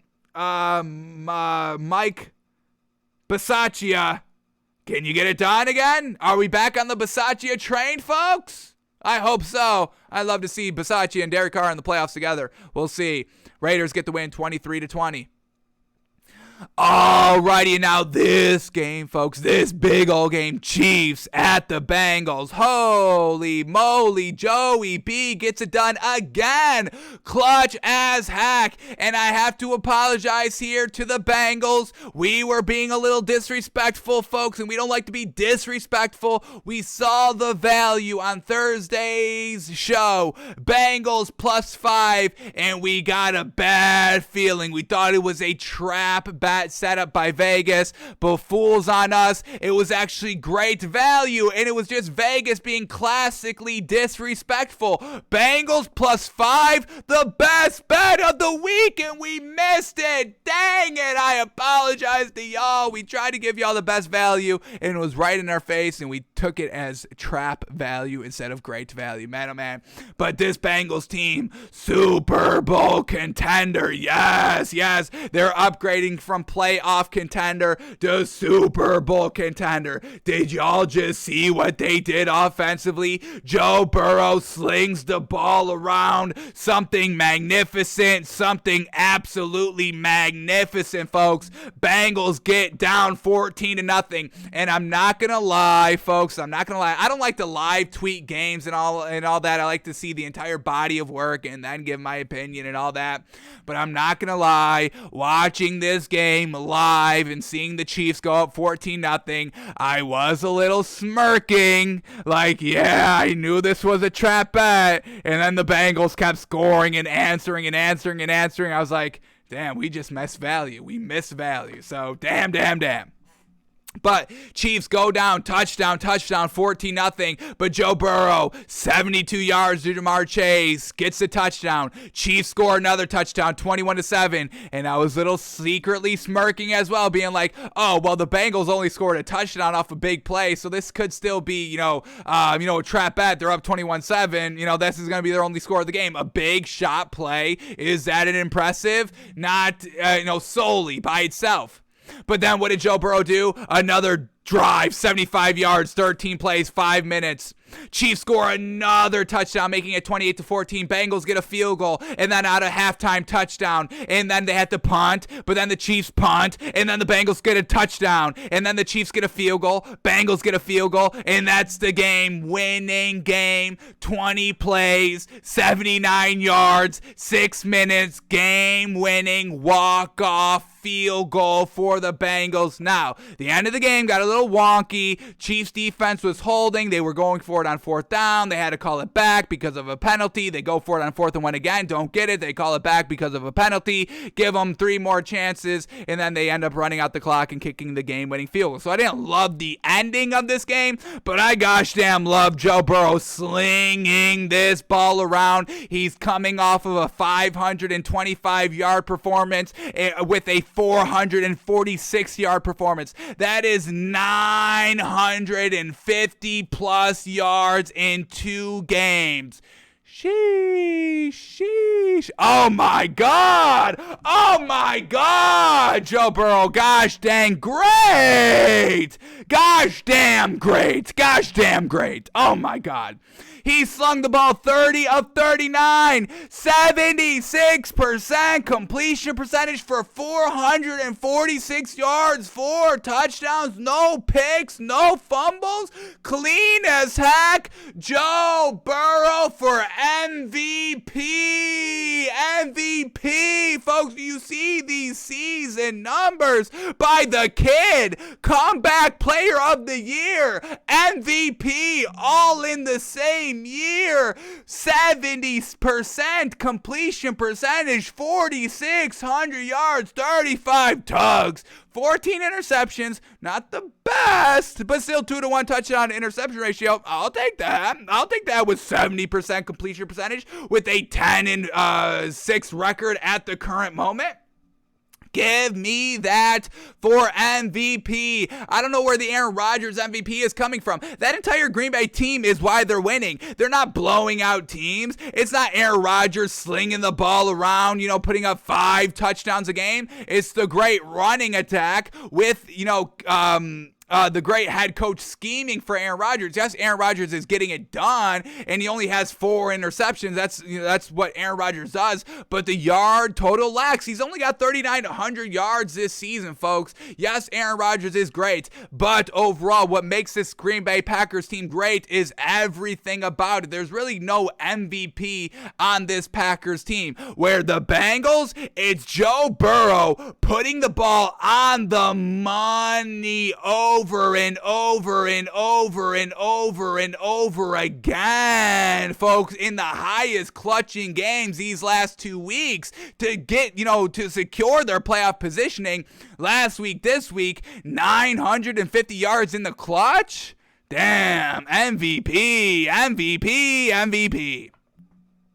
So Joe Burrow, fantastic last night. Absolutely fantastic. Joe Mixon, 12 rushes for 46 yards, but this was not a Joe Mixon day. It was all about Joey B. And who else? Obviously, the quarterback has to be throwing to somebody. Jamar Chase, 11 catches, 266 yards, 3 touchdowns, unstoppable. Man, sheesh. These last 2 weeks, folks. I don't even know. This Bengals team, these are the greatest performances I've seen so far this season, these last 2 weeks. Absolutely fantastic. T. Higgins, 3 catches, 62 yards. Joe Mixon, 7 catches, 40 yards. Tyler Boyd, 4 catches, 36 yards and a touchdown. CJ Uzomah, 4 catches for 32 yards. And once again, T. Higgins, man, a great second option out here. Jamar Chase, T. Higgins, the greatest 1-2 punch that there is at the wide receiver position in the NFL, hands down. So, holy moly, Bengals getting it done. And then the Chiefs, they beat them, folks. Chiefs got out to a hot start, 14-0, like we've said, and they just couldn't get it done in the clutch. The defense couldn't get it done in the clutch, unfortunately, and the Bengals get the win, and now the Chiefs are no longer the 1 seed, and that's truly unfortunate for this Chiefs team, yeah? So, here we go. Patty Mahomes goes 26 of 35, 74%, still real good, 259 yards, 2 touchdowns, no picks, no fumbles. Darrell Williams, 14 rushes, 88 yards, 2 touchdowns. Derek Gore, 3 rushes, 37 yards. Patrick Mahomes, 2 rushes, 25 yards. Not enough to get it done. And then Patrick Mahomes, who was he throwing the ball to? He had Mecole Hardman, leading receiver, 1 catch, 53 yards. Tyreek Hill, 6 catches, 40 yards. That's a little bit of a lockup. Well done by the Bengals defense. Blake Bell, 3 catches, 35 yards. Brian Pringle, 3 catches, 35 yards. Demarcus Robinson, 2 catches, 33 yards and a touchdown. Travis Kelce, 5 catches for 25 yards. Another lockdown. He did score a touchdown, but overall a lock up. Tyreek Hill, Travis Kelce, always number 1 and 2 top leading receivers. Bengals shut that down. Joey B, fantastic offense. Great Bengals defense. Holy moly, Super Bowl contenders, folks. Here we go. Let's move them off of playoff contenders. Bengals. Super Bowl contenders. You gotta love this team. Holy moly. Zach Taylor in the clutch. Joe Burrow in the clutch. Man, oh man. So Bengals get the big time win, 34-31, winning at home. All right, we still have a ton of games to go over. Man, oh man, lots of games. But we can go over this one quickly. We don't have to spend that much time on it. Giants at the Bears. Bears get the win. Where was this Bears offense the entire season? 29 points? That's fantastic. Andy Dalton getting the start, 18 of 35. That's trash. It's basically 50%. That's still trash. 173 yards, 1 touchdown, 1 pick. Trash. Pick. Where did this pick come from? By Andy Dalton. Interception came in the third quarter, and the trash Giants do nothing with it. Anybody fumble on this Bears team? No. So just Andy Dalton alone by himself being trashed. 50% completion percentage and an interception with only 1 touchdown. Trash. David Montgomery, 22 rushes for only 64 yards. That is absolutely not good. I'm all here for running backs getting, their carries and all that, but 2.9 yards a carry. Bears offensive line is trash. They finally threw to Darnell Mooney and Allen Robinson. Why did it take 17 weeks for this to be your top 2 leading receivers? This is what it should have been every single week. This is what, the Chiefs do. Tyreek Hill, Travis Kelce, top leading receivers every single week. It should be Darnell Mooney, Allen Robinson at the top of the receiving charts every single week. Why is it taking this long into the season when the season's over, when you're going to get fired? Now it takes this? What are we doing, Matt? What are we doing, Matt Nagy? Come on. Darnell Mooney, leading receiver, 7 catches, 69 yards and a touchdown. Allen Robinson, 4 catches for 35 yards. So, Bears get the win, but it means nothing. Matt Nagy will still be fired. He should still be fired. And then for the Giants, Mike Glennon, 4 of 11. That's all you need to know, 4 of 11. Saquon Barkley, 21 rushes for 102 yards. That's good, but only 3 points. In that after the game, Joe Judge defends his tenure after the Giants dropped to 4-12, saying, quote, "This ain't some clown show organization." Okay, you say that. You got Mike Glennon as your quarterback. I think that's all we need to know. Bears get the win 29-3. All right, then we get the Falcons at the Bills, and I don't want to spend too much time on this because we are running out of time in the show, and there's still one more game we got to talk about that y'all know I got to talk about. Come on. Falcons at the Bills. Bills, I'm taking, do we have them as Super Bowl contenders? Yeah, I'm taking them off. They are no longer Super Bowl contenders. Nope. They are playoff contenders. I'll give them that, but no longer Super Bowl contenders based on that performance last week that we just saw yesterday. What the hell? Josh Allen, 3 straight interceptions, 2 interceptions right before halftime that the Falcons cashed in 10 points out of, and then an interception to start the second half, and then the Falcons, I'm going to get on your ass now. You don't take advantage of that? I mean, Matt Ryan was gifted this game. Absolutely gifted this game. They got the first points of the game, a safety. Josh Allen, 3 straight turnovers, 3 straight interceptions, and the Falcons can't overcome and win that and take advantage of that? What the hell? Once again, Matt Ryan is not clutch. He can't get it done when he needs to, and he needs to be gone next year. The Falcons need to move on. I'm not saying Matt Ryan shouldn't be in the league anymore, but he should never be a Falcon ever again. Get it over with. He is done. It is past. We've seen it year after year after year after that Super Bowl loss. Matt Ryan's not your guy. Arthur Smith hopefully finds his own guy because it's not Matt Ryan. Big disappointment there. And then for the Bills, Josh Allen, 11 of 26. And I get it was cold and it was snowing. I get it. But y'all are still letting this man sling the ball 26 times. 11 of 26. We get 42% completion percentage, 120 yards, no touchdowns, 3 interceptions. The one good thing that the Bills did was establish the running game. Devin Singletary, 23 rushes for 110 yards and 2 touchdowns finally. And then Josh Allen, they ran with him in the red zone. He got 2 touchdowns. Yes, that's what we wanted. So I guess not bad overall with 26 throws by Josh Allen. I think I overreacted to that. That's a good number. 23 by Devin Singletary. That's good, getting better. And then Josh Allen, 15 rushes for 81 yards and 2 touchdowns. That I love. That I want to see more of. I loved it. I think we'll watch it in our Wednesday film study because that's the best thing that the Bills did all game long. Running with Josh Allen, especially in the red zone, but also, when they kind of cross midfield and all that. So Josh Allen running the ball finally, but overall, still throwing 3 interceptions at home.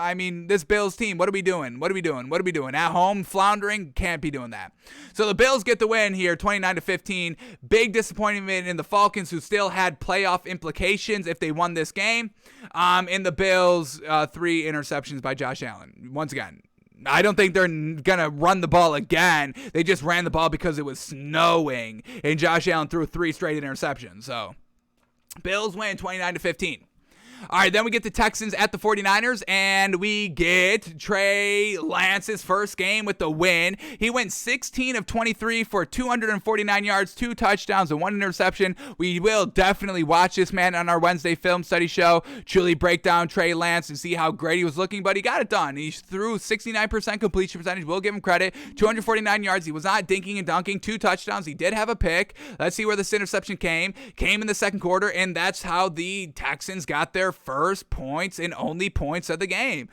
Davis Mills leads them on a nice 85-yard drive after the turnover. So that was their only points. Unfortunate. We took the Texans plus 12. Davis Mills couldn't get it done. And Trey Lance did a little bit of a better performance than I was expecting. But once again, first performance is a great performance by the backup. Second game is usually when they flounder. We'll see what they do next week. Who they start next week, probably Trey Lance, but we'll see what they do in the playoffs and all that. But 49ers get the win 23-7. Then we get the Broncos and the Chargers. Broncos with Drew Lock. Drew Lock is not the guy. You need to move off of him. He does not result into the pickup of third downs, the points, anything like that. The Chargers get back on track. Justin Herbert throws 22 of 31, 237 yards, 2 touchdowns, no picks. First drive touchdown, setting off the tempo and all that. And this Broncos team cannot play from behind, and they cannot play on the road, and Drew Lock cannot get it done. Drew Lock cannot be there next year. Chargers get the win 34-13. And then here we go, folks. The last game we're going to spend a lot of time on here is the Panthers at the Saints. Once again, our sponsor pays out, folks. The Carolina Panthers are official sponsors of Takes by Fans, folks. They send the check every Monday. We cash out every single Monday betting against the Carolina Panthers. And once again, yesterday was no different. Saints minus 6.5. Now, they made it close here. They win by 8, but a win's a win, and the Panthers are still trash. 10 points. They put up no points in the second half. There's no consistency here in the offense, and it was just really all Sam Darnold. Cam Newton didn't throw any. He got in the game and only ran once. That was all he did. But Cam Newton's trash. Sam Darnold is still trash. This Panthers team is still trash. First drive field goal, second drive touchdown. All that is good. Scripted plays, blah, blah, blah. For the rest of the game, they did nothing. Following drive, fumbled drive. Who fumbled here? Who's trash? Oh, Sam Darnold. Sack, fumble. Sam Darnold not being clutch and turning over the ball? When has that ever happened? His entire career. So first 2 drives, good. You put up points, but what do we know about this Panthers team? There's no sustainability. They're not good at it at halftime. They don't know how to scheme and how to beat and how to kind of counterplay going into halftime. They can't do that. Matt Rule needs to be fired. Sam Darnold needs to be exiled from the league. Cam Newton should just walk away from the game and hope he can somehow get enough votes for the Hall of Fame. That's all Cam Newton should be doing at the current moment. But third drive, fumble by Sam Darnold. Next drive, 5 plays. Next drive, 5 plays, punt. Next drive, 4 plays, punt. Next drive, 4 plays, punt. Next drive, they finally able to move the ball. They get the ball to the Saints' 29-yard line, and they miss a field goal? 47-yard field goal? So now we have to start talking about the kickers of the Panthers being trash? Oh, my goodness. And then the following drive, 5 plays, punt. And then the following drive, Sam Darnold has to throw an interception, right? Sam Darnold cannot leave a game without throwing an interception, and that's exactly what he does, trying to do something right at the end of the game. There's 4 minutes left. They're down only 8 points. You can still tie the game, but Sam Darnold is not clutch. This Panthers team is absolutely, we have it right here, folks. This is official. This is an official Google document, an official Google slide, and it says right here, let me zoom in for y'all. Here we go, in case y'all can't see it.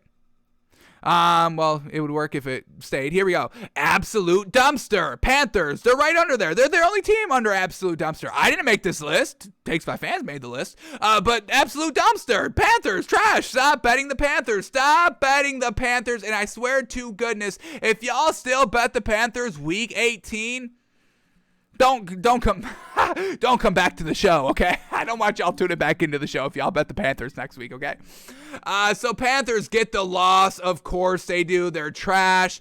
They don't cover the spread. The easiest bet of the last 7 weeks. The last 2 months, folks, it's just been free money. And once again, shout out to the Panthers. So attend a Panthers game, buy Panthers tickets, buy Panthers merchandise, buy the Cam Newton jerseys, buy the Sam Darnold jerseys, protest for Matt Rule for next year, folks. Let's all get it going. Hashtag keep pounding. Hashtag keep pounding, folks. Get those Panthers to not realize that they are a trash organization and keep telling them you're doing a good job, doing that good job so we can keep making money off of our official sponsors, the Carolina Panthers.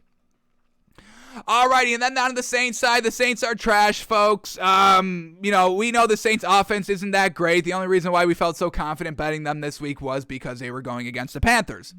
But the Saints offense is not good. If they do make the playoffs, which they still can, this is not a good team, folks. So we could put this Saints team in definite. We have them at playoff contenders. What was I thinking when I did that? They're moving. Of course they're moving. No longer playoff contenders. I don't know what they did to do that. I don't know what I even saw on that. That must have been a bad show I did. But the Saints are playoff pretenders, folks, 1,000%. This offense is still absolutely atrocious. Taysom Hill, 17 of 28. We get 60% completion percentage. Nothing great there. 221 yards, 1 touchdown, no picks, didn't fumble. That's what we like. The dual threat ability, also what we love about Taysom Hill. 12 rushes for 45 yards. He led the team in rushing. Alvin Kamara, light game, 13 rushes for only 32 yards. And then Taysom Hill, who was he slinging the ball to? Marquez Callaway. That's what we love. All right, now we see why we put the Saints in playoff contenders for a second. They were getting Marquez Callaway involved. That was last week. Again this week, 6 catches for 97 yards. Alvin Kamara, 5 catches, 68 yards and a touchdown. Lil Jordan Humphrey, 2 catches, 26 yards. And Deontay Harris, 2 catches for 23 yards. Enough for the Saints to get the win, 18-10. Just unfortunately, Sam Darnold cannot be clutch. Like we all know, Sam Darnold's not clutch. He doesn't win games. The stats are lackluster. The completion percentage is lackluster. But y'all still want him, so y'all please, Panthers, keep Sam Darnold next year so we can keep our easy money rolling into 2022, folks. Woof. Man, oh man. One more week to make money on the Panthers, folks. Line right up. Line right up. Last week, final call. Closing time. One more week on the Panthers, folks. Make some money. Alrighty, last 3 games quickly. Lions at the Seahawks. Seahawks finally get it going offensively. It only took 17 weeks in against the Lions. Is this enough to keep Russell Wilson happy through the offseason? We'll see. Seahawks win 51-29. Then we get the Cardinals at the Cowboys in a great game by this Cardinals team, folks. A must-be competitive game, and they went out and won it. Kyler Murray, 26 of 38, 263 yards, 2 touchdowns, no turnovers. Fantastic. Ended up getting a field goal, and they're off of a Dak Prescott fumble in the fourth quarter to make it 2 possessions, and they close out the game because of that. Cowboys go down, score a touchdown, making it a 3-point game, but then Kyler Murray and the Cardinals run out the last 4.5 minutes on the clock, never faced a third down. Man, oh man, Cowboys defense let them down yesterday. Cowboys walk a defense, unfortunate. But overall, I mean, this was a competitive-ish game. Cowboys offense took a little bit, getting it figured out. Going into the fourth quarter, down 22-7. Cowboys put up 15 points in the fourth quarter to make it look a little bit more competitive than it was, but we're a little hesitant on buying this Cowboys team 100%. I'm going to move this Cowboys team down to playoff contenders, no longer officially Super Bowl contenders here for the Cowboys, and it's really because of that offense taking the entirety of the game to get going. Didn't Dak Prescott say after the end of last game when they put up 50 points against Washington's defense that they said they're no longer in a slump? I saw 3/4 of slumping offense right there. So Dak Prescott got a little bit too big last week when they beat Washington. Cardinals come into town. Dak Prescott, the pregame breakdown and all that, it was great. They showed it. Dak Prescott, great leader, great energy, but then you come out flat, only put up 7 points through 3 quarters. It was just not that great by Dak Prescott. And then you fumble right here in the fourth quarter when you're only down 1 possession, and that gives up the 3 points to make it 2 possessions. So, there's no time to come back in the fourth quarter. So Dak Prescott a little unclutch last night. The defense a little unclutch of never letting the offense get the ball back, and a little concerning here for the Cowboys. Now, it's not overly concerning because it is against the Cardinals, and we still believe this Cardinals team is a really great team, but it's still a little alarming here overall. Now, a great win here for the Cardinals on the road, and I'm going to put them in the Super Bowl contender category. So the Cowboys and Cardinals flip. Cowboys coming into this game, Super Bowl contenders. After the game, playoff contenders. Cardinals coming into this game, playoff contenders. After this game, Super Bowl contenders. Beating the Cowboys on the road when the Cowboys really were looking for that win to wrap it up and all that. Cardinals needing a win, desperate for a win, and they get the win. So big disappointing here in this Cowboys offense. They've got the pieces. They just don't get it done. Unfortunate. So, Cowboys lose 25-22, and then the Kyler Murray and the Cardinals get it done, scoring on their first drive, and then a touchdown on their third drive, and then a field goal, and then a touchdown, and then a field goal, only punting about 3 times, and getting out to a real solid start in the first half, setting the tempo, and the Cowboys, as we saw, were not able to match that offensive tempo in the first 3 quarters. So, Cardinals get the win 25-22, offense sustains that final drive, chews out the rest of the clock, and they win 25-22. All right, and then the last game of the night, Sean Mannion, we spent 45 minutes watching and breaking down, and our ultimate conclusion was he was unathletic and not able to get it done, so we stayed away from betting the Vikings plus 13.5, and that was obviously the right decision because they got blown out by 27. Nothing good offensively the entire game, folks. Sean Mannion, absolute trash, and they put in Kellen Mond for 3 plays, and then they bring him out, take him out again. So I don't know what Mike Zimmer was doing. Well, I do know. We're going to talk about that in a second.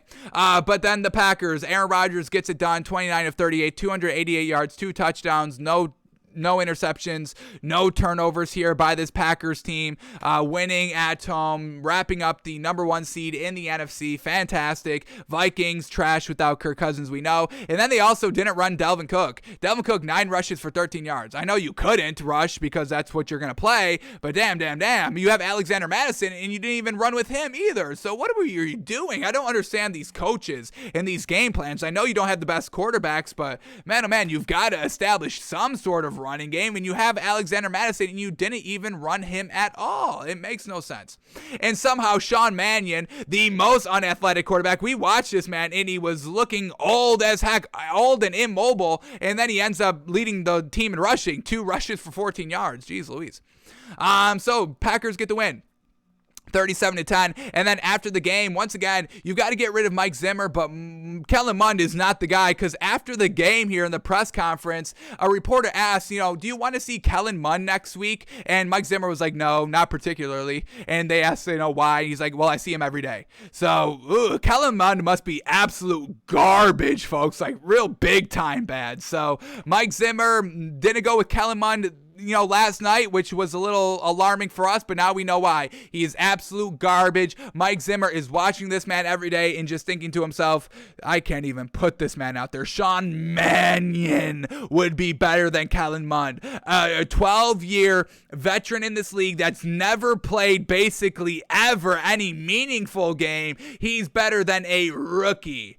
Yikes. So that's all we know about Kellen Mond. He's so bad, Mike Zimmer doesn't even want to see him in a garbage Week 18 game. Yikes. Alrighty. Oh my gosh. The best news of all time, folks, as we close out the show. Fantastic. Derrick Henry has been working out solo at the Titans facility full speed this week with no signs of any issues. He's trending to be on pace for the playoffs. Titans playoff Super Bowl contenders, folks. Super Bowl contenders. I'm changing it. Derrick Henry, good to go. That's a Super Bowl team right there. Yes. Great news to end the show. Yes. Alrighty, folks, that's going to do it for us today. Great way to end the show. Derrick Henry's good to go for the playoffs, or at least trending good to go for the playoffs. Alrighty, folks, that's going to do it for us today. We still got the Browns minus 3.5, and because of what we saw this week of quarterback play, we love the bet even more now, because Big Ben is definitely not going to be able to get the ball going deep or anything at all. Browns plus 3.5. What the hell happened here? Who is out? Is Baker Mayfield out for the Browns? Why did this line just do a complete 180? We had it Browns minus 3.5. Now it's Browns plus 3. What the hell happened in the last couple of days? I do not get, because the Browns are no longer in the playoffs. Is that what they're saying? Steelers still have a chance to make the playoffs. Browns don't. So they're saying the spread should flip that much? Interesting. Well, I'm still going to swallow the 3.5 here for the Browns here. That's what we've got it locked in at. I take the Browns plus 3. You don't think the Browns want to play spoilers to the Steelers? What are you, crazy? That's a division matchup right there. And Big Ben still cannot air out the ball. And we just saw the lackluster quarterback play from yesterday, folks. Tua couldn't get it done. Must-win game. Falcons couldn't get it done. Matt Ryan couldn't get it done. Must-win game. So you think the Steelers are going to be able to with Big Ben, who's been able to do nothing all year long? No way, folks. No way. 3 points here for the Browns. Great value. Unfortunately, we swallowed 3.5. Should have waited till Monday to get it. Browns plus 3. Love that value tonight, folks. Alrighty, that's going to do it for us today. Thanks for tuning in. Thanks for watching. Thanks for listening. We're back live tomorrow, noon Eastern, breaking down the Monday game. We'll do kind of one final reorder of all of our I keep forgetting what I want to call these. Categories: Super Bowl contender, playoff contender, playoff pretender, and trash. We'll do one more final sweep of where these teams belong in these heading into the final week 18, breaking down the NBA from last night, cashing in on the NBA from last night as well, because I'm loving these picks tonight, folks. So, alrighty, folks, we're out of here. Thanks for tuning in. Thanks for listening. Thanks for watching. We're back live tomorrow, noon Eastern, doing it all again. Make some money tonight in the NBA, in the NFL. Our first NBA bets of the 2022 season, folks. Looking to start off with a bang. Alrighty, folks, we're out of here. See you tomorrow. Have a great one, and hopefully your team made the playoffs because ours did not. Womp, womp.